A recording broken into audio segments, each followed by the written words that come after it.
Good afternoon. This is Unchain Your Brain, and I am Ryan Bowling. Today I'm going to be reading several articles from a trustworthy newspaper source known as the Epoch Times. The first article I'm going to be reading is entitled Jobs Recovery Speeds Up in States Ending Federal Benefits. Once again, Jobs Recovery Speeds Up in States Ending Federal Benefits. And after I read portions of these articles, I'm going to speak my mind on it, give my own opinion on these articles.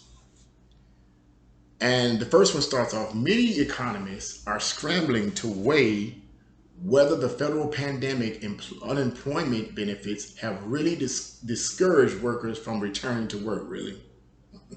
Shouldn't be something to scramble about. There are a variety of factors contributing to the current labor shortage, they say. Early signs, however, show an acceleration in the labor market recovery in states that have ended the supplemental federal benefits early. It goes on to say several labor shortages across the country have prompted 26 states, all but one led by Republican governors, to opt out of the expanded benefits program ahead of its expiration on September the 6th. So what we have here is I just want to make a comment about this.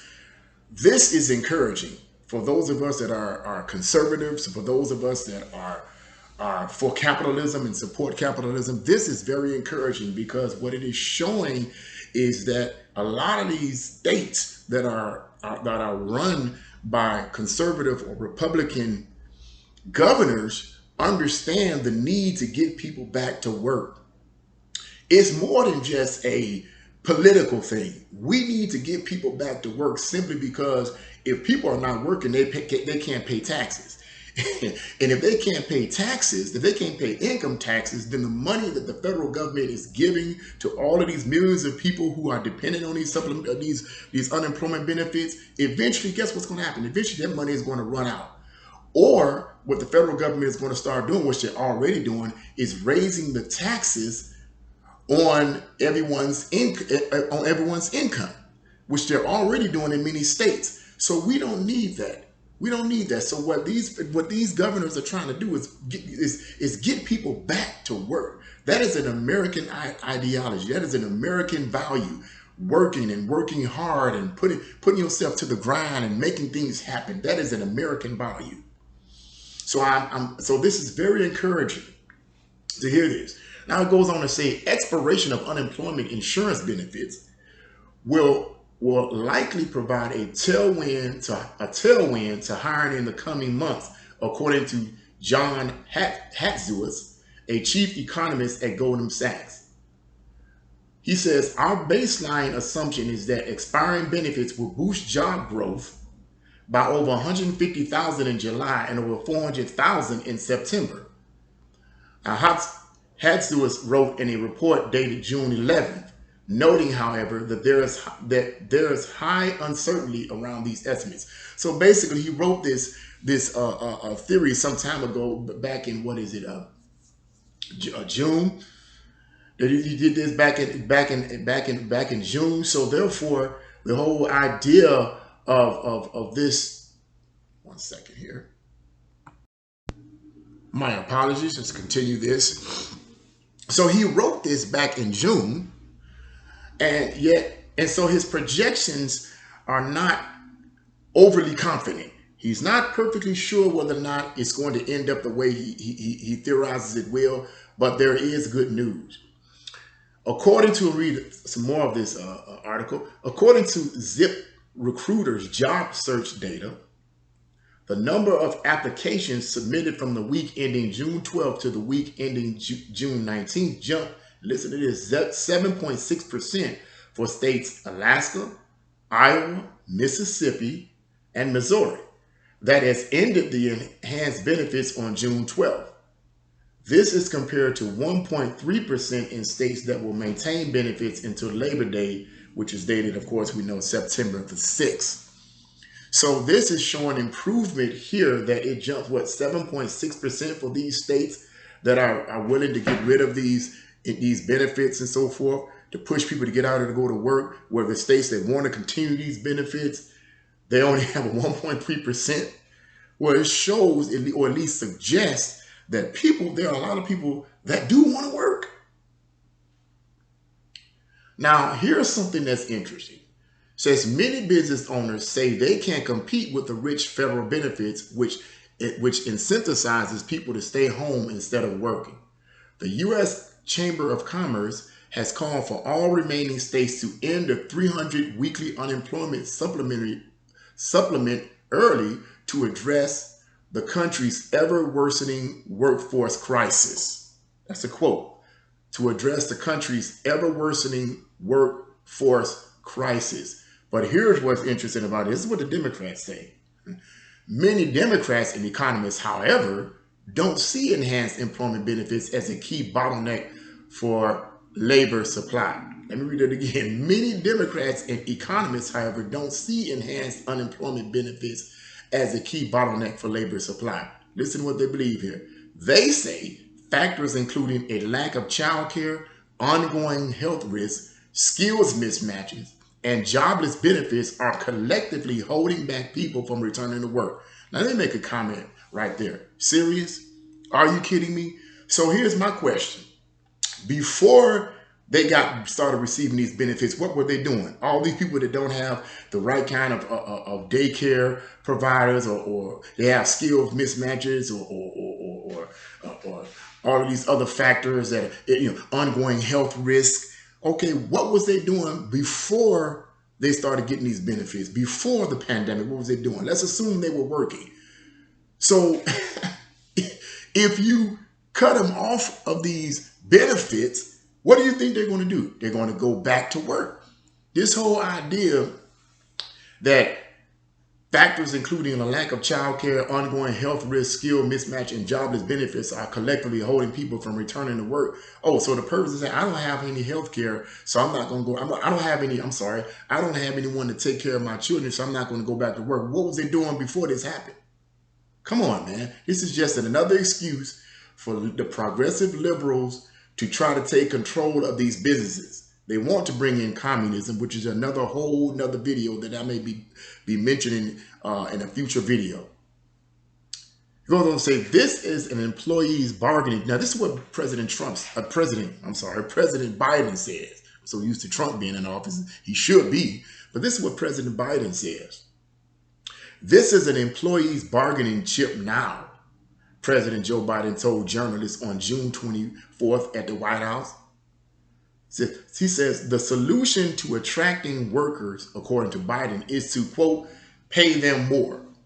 Now, let me make a comment about this, pay them more.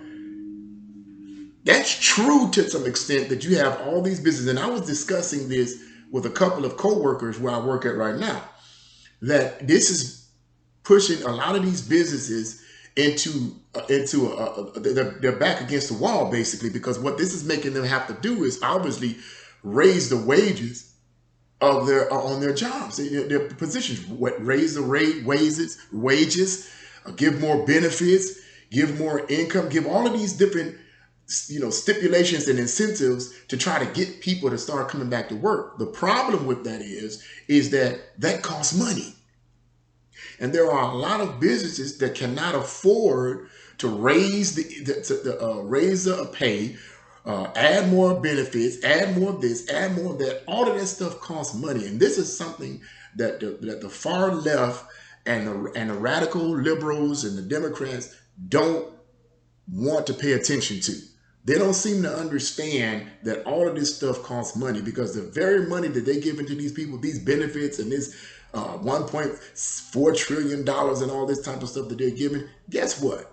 It's not the government's money. It's the workers' money that comes out of the income of the workers, as well as the taxes that they initiate on certain products that can be taxable. But for the most part, it's taxes from the income of workers. And all that money is not the government's money. So when you hear these liberals and progressives saying, we want to really provide for you guys, we want to help you guys, give you all that money, all they're doing is giving you the money that the workers are paying. It's the workers' money. That's all it is. He goes on to say there is an increase in job postings. Well, this is not him, my apologies. That was all Biden had to say, but I wanted to make a comment about that. There's an increase in job postings that advertise bonuses and other incentives. Due to the labor shortage, the share of job postings that offer signing bonuses has increased to 20% recently from 2%, according to Zip Recruiter. So, that's good news. As I said earlier, I understand that they're competing with the benefits that the government is giving. It's hard to compete with a government that's giving $300. At one point, it was $600 a week. Now they cut it down. I believe it was $600 a week. Correct me in the comment if you'd like to, comment section. But now it's $300. But still, a lot of jobs can't compete with that. If it's $300 a week tax free, then you're getting this. Then a lot of jobs can't compete with that. So even though they have to raise the wages in their businesses and companies, what may happen in the future, I'm not saying it will happen, but what may happen in the future is that these jobs, particularly the smaller jobs, the jobs that are not these big major corporations like Walmart and all the rest, but these smaller businesses, if they're forced to have to raise the wages in their positions, what may happen in the future is that they may start laying people off or cutting hours, or once they start hiring people, then that's it. They don't hire any more people. And if they do hire any more people, they're not going to hire a lot more people. You understand? This puts pressure on the businesses. And I understand there's corruption in a lot of businesses. I understand that there's greed. Some of them are greedy. I get that. But if it wasn't for these businesses, if it wasn't for these corporations and businesses and so forth, there wouldn't be any jobs. And the government wouldn't be able to tax anyone's income if there was no corporations and businesses, small and large, to provide jobs. So we have to understand that. We have to understand that this is just another way, in my opinion, based on my studies, this is just another way for the progressive left to take control of these businesses and take control of these companies and so forth so that they can form their socialist government. That's all this is, in my opinion. So much for that article. If you have anything to say about it, if you have any comments, if you like that article, please press like and also share that video, and also make your comments. If you have something to say, make a comment. But I want to read two more articles here. Kind of jumped the gun there. My apologies. But I want to read two more articles that I think is very encouraging for all of us that are conservatives, or all Americans rather. You don't even have to be conservative. You can be a Democrat. Doesn't matter. If you're American, if you're a hot-blooded American, this should be encouraging to you. These are small articles, very short articles. The first article is entitled "Florida Students to be Taught About the Evils of Communism." Florida students to be taught about the evils of communism, which is actually not what a lot of these colleges are teaching our young people that's going away to these universities. They're actually teaching them that communism is good and capitalism in America is evil. But it's another story, and I digress. Let me read it. It says, high school students in Florida will be required to learn about the evils of communism under one of three bills Governor Ron DeSantis signed. HB 5 requires the Florida Department of Education to develop an integrated K through 12 civic education curriculum that includes teaching students about citizens' shared rights under the Constitution and Bill of Rights. The measure also adds a requirement for public high schools to, quote, include a comparative discussion of political ideologies, and I like this part, such as communism and totalitarianism that conflict with the principles of freedom and democracy essential to the founding principles of the United States. Yay for Florida. This is what a lot of these schools need, because this critical race theory nonsense is foolishness. It's hurting and dividing our country. And to see a state like Florida getting into this and really putting forth effort to try to educate the youth about the evils of communism is very encouraging and very enlightening, because most of us that are listening to, most of you guys that are listening to me, most of you, if not all of you, know that communism and the spread of communism from the early 1900s even into the present time have cost over 100 million innocent lives. 100 million. That is more deaths than any form of government program or government control in the history of mankind that I'm aware of. Now, if there's any others, let me know. But at this point, I don't know of any other that have taken that, any other government regime or government ideology, rather, that have taken so many innocent human lives. And this is the same kind of rhetoric. This is the same kind of teaching that a lot of college campuses and universities professors are pushing upon our young people. And so a lot of these young people go to these colleges, they go to these universities, loving America, believing in God, and then when they leave out, they leave out atheists and hating America. Now, where do you think they get that from? Well, thank God for the governor of Florida. I'll read the last article, and this is also very encouraging.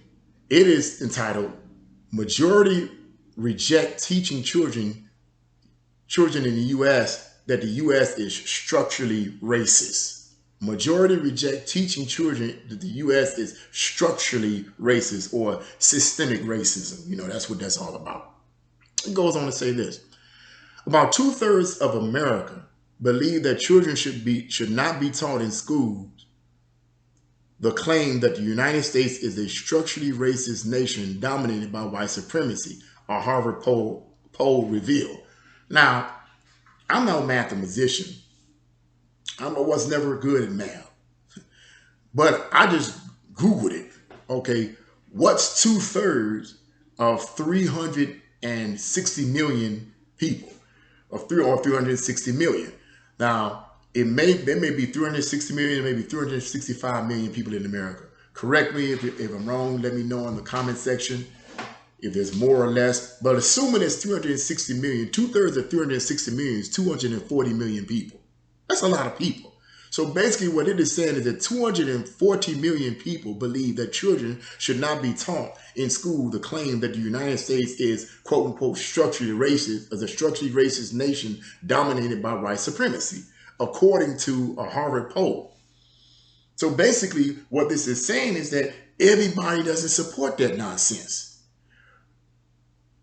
Regardless of what you see on the mainstream media, how CNN, MSNBC, CBS, and all these far leftist news shows are presenting this ideology, it is not totally true. Everybody does not agree that America is a racist country built on racism and is structurally racist. Basically, what it's saying is that basically racism is embedded in the institutions of this country.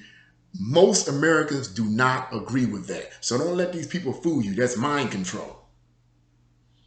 It goes on to say, the article goes on to say, the survey asked participants whether they believe that kids in elementary school should be taught that America is structurally racist and is dominated by white supremacy.